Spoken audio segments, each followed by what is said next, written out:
Okay, really excited to have Will Bodden join us today. The next Listen and Learn, a little discussion. Uh, Appreciate you coming in today, Will. You know, Happy to be here, Coach. always love talking to Will. Just really enjoy coaching you. We recruited you out of Everglades High School there in South Florida back in about 2012. You came on your visit wearing like a nice bow tie, man, looking all sharp, like a suit, bow tie. Never forget that, man. Looking good. Did a great job for us as a player. Changed positions, from running back. Started as a sophomore, then ended up starting as a junior and senior at corner. We went to the playoffs. Had a great career for us. Was on a great secondary that included several South Florida guys in that Yeah, group. But graduated with a business degree in 2012.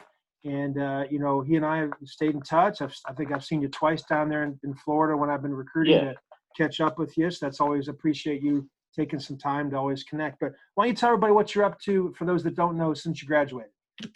Okay. Also, I graduated my business degree in 2016. What did I Uh, say? you Did said I say? 12. Oh, high school 12. High school Yeah, 12. Yeah. High school you're good 12, to it.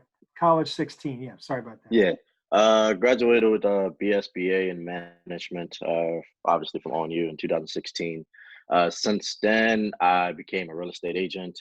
A year later, graduated with my master's from Florida Memorial, the only HBCU down in South Florida in 2018.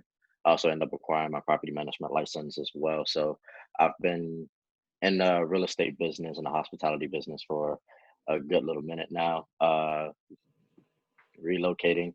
That's kind of the great thing going on right now. That's my mission at this moment. Sure. Transitioning from Florida to Dallas, Texas. That's exciting. I know. I remember, you wanted to get into real estate going all the way back to your, probably sophomore, junior year at Hmm. ONU. So it's awesome to see you realize, a goal like that. So that's great. Yeah. Well, you know, let's talk a little bit about you and I kind of talked a little bit beforehand about some things that would be, I think, were really helpful for those to see a different perspective, and that's what this is all about is trying to see things through other people's eyes to Hmm. educate. And the more we know, then the more we can do. And Yeah. I think you and I. Why don't you kind of first share? I think maybe about a few experiences you had that were times where you experienced some racism. Uh, I believe the first time I've always known racism was real because of my upbringing. But the first time I actually really experienced it was with two teammates. Freshman year, a lot of the boys from the team, we decided to go down to Fort Myers Beach for spring break. And I believe it was me, Matt Craven, and also Darnell Bloom. We rode together to Fort Myers and we got there pretty late, maybe around like 1 or 2 in the morning, um, to see the guys and everything and the party going on, but it was getting shut down. And we were leaving, we were going to go to our sleeping spot, I believe at one of our old teammates' house. And we're walking the parking lot and see one police car pull up behind us, flashed his lights. It's just his light bulb, and me and Bloom keep walking because we know if we give you attention, you bring us unwanted attention. Um, Matt Craven did not move, so the police officer came rolling down, and in a matter of seconds, there were five other police cars surrounded us. So Matt Craven, who is he's a I want to say he's a mixed baby. He's half white, half black, but he's very fair skinned. He's very light. He could pass off for as a white person, and he walks up to the police officer, which was at that time for me was heroic because I would have never done that. That's just not part of the Hmm. code or the thing that you do. Sure. And he questioned the cop, "Why are you following us? Why are you bothering us?" And this, and that, another. And we're trying to tell Craven, "Hey, just it's not the issue that you want to have." But he keeps going on and on. And it was the funny part that me and Bloom realized was the officer spoke and he said, we got a call about a disturbance where it involved two black males and one white male. And me and Bloom looked at each other. We kind of laughed and we're just like, okay, we kind of fit the description. We're probably going to jail. So we just kind of like, this is a desperate situation. So Craven questioned him some more, became a big issue. The cops pulled out their guns, and me and Bloom, we instantly had our hands up like, hey, we literally just drove here. We just got here like seconds ago. Right. You could check the cameras, everything. Um, and somehow, some way, they ended up letting us go. Don't know how that happened. And we got in the car and we're talking to Craven. He was like, "Why are you guys afraid?" I was just like, "Because we're black. Like this is not. This is Right. uh, something that is fearful for us because we've had plenty of Sure. encounters with the police You've seen officers, but this, Sure, yeah, you've you've seen so seen many things different go things, you've wrong. heard things, yeah. Yeah, so you've seen too many things go wrong, and he was like, "No, they're not gonna bother you guys, man. You don't have to be afraid." And I was just like, "I don't know, man. We're a different kind of shade than you, and Right. for us, we can't necessarily take that risk." And that was Sure. 2000. That was spring 2013, That was on and spring then break, for everything, spring break, you said? yeah, Yeah. spring break of 2013, and then everything else that followed that dealt with police brutality and everyone that lost their lives and encounters to police brutality over the smallest things Right. or over things that could have been worked through, talked through, or even things that weren't even illegal. You didn't even do anything. Is that always ended poorly. So there's always that fear of police brutality because it is a real thing.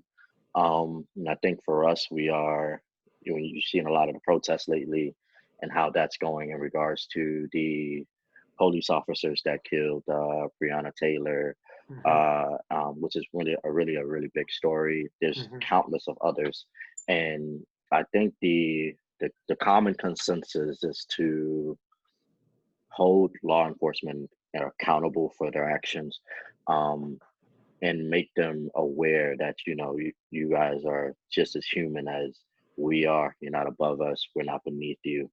And just do your job. So I think one of my favorite quotes that I came across, which was kind of funny in a way, was a few bad apples. So Mhm. some people be like, hey, there's a few bad apples in law enforcement. They don't Right. speak for the entire law enforcement, but a few bad apples kind of spoils the bunch for one, and then Yeah. also you don't tolerate a few bad pilots or a few bad doctors. Sure. Right. Those are things that you do not tolerate, you do not accept. So why would we accept a few bad apples in law enforcement, especially when it becomes life and death at that point, you know? Absolutely. The way things have escalated, and yeah, that's a great point. It needs to be addressed and continue to Hmm. be addressed. Yeah. One thing I've heard a few people that I've talked to talk about is kind of as a young black man, kind of having the talk Hmm. about what kind of a plan when you get pulled over or when a police officer approaches. And I can tell you that I have never had to have that talk with my son. My father Hmm. never had that talk with me. But I've heard. I think when people talk about white privilege, I think that's one Hmm. thing that any white person needs to understand is we have not had to have that talk. Hmm. Whereas I'm sure you did. In Hmm. wherever form it happened. Whoever talked to you about that is Hmm. sometimes you pick it up in different pieces along the way, but I'm sure it sounds like that was something you were made aware of. Yeah, I was made aware of that in high school when I first started to drive. I didn't have my own car, but I would take my mom or my dad's car periodically, either to go to the store, get some food, pick up a friend, or go to practice on the weekends. Um, and I remember I was at a cookout. It was probably the funniest thing, and I drove my mom's car since she didn't come, and my uncle, who was very above the influence at that time, uh, he uh, he asked me how did I get there. I told him I drove, and he was gave me the whole talk, and he was like, "Hey, whenever you get in the car and you're about to drive, always have your wallet on the dashboard. You get pulled over, both hands are on the steering wheel. You try to be less tense as possible." He said that the last thing you want to do is make them feel like they're in fear of your life. I mean, their life, Yeah. because then it becomes a sticky situation. Uh, and that was just one of those real talks. It lasted about a good 10 minutes, and you can see the fear in my uncle's face Sure. because his nephew is starting to drive. And Yeah. I remember countless stories he's told me about his encounters with law enforcement and how they almost never ended well. So it's always a great thing that he's alive today. But when you hear about those encounters and then you're told to have those talks, that was, you're having a conversation with a 15-year-old who still is learning things, still trying to figure Yeah. things out, doesn't know what they want to do with their lives yet. So that was a conversation, a very deep conversation that I needed to have and grasp and understand very, very early at a young age. I remember the first time that, I mean, that's a real thing. I mean, that's real talk right there. And that's something that I think people like myself need to just really make sure they understand, because I can remember being probably about 22 years old, and a friend of mine now who we were coaching colleagues together. We were roommates. And I remember Hmm. him basically talking to me about the strategy. I was like, what are you talking Hmm. about? He's like, the pullover strategy. I'm like, "Wait." And he explained basically that to me. And, Hmm. that kind of just hit you a little bit right in the face, like, okay, Hmm. I've never really had to worry about. And then obviously I spent a lot of time with him, so we were aware of that. When we were out Hmm. and about, and you see somebody go through that, and it gives you another perspective. I think that is is how you learn, it's how you grow, and it's how you get better. So I appreciate you Yes. sharing that, and we could go on, go on and on. I'm sure cover a lot of information. Who knows? Yeah, of course. We might come back and circle back to you some other time as we go through this. But I really Okay. appreciate you taking the time, Will. I think I really care about you and appreciate you, and just look forward to watching your future success. And if you end up out in Texas, I'll track you down when I'm out there recruiting or something like that, and Of we'll course. grab something to eat or something. Okay, buddy? Oh, sounds good, coach. Appreciate you, man. I'm gonna No problem. stop it right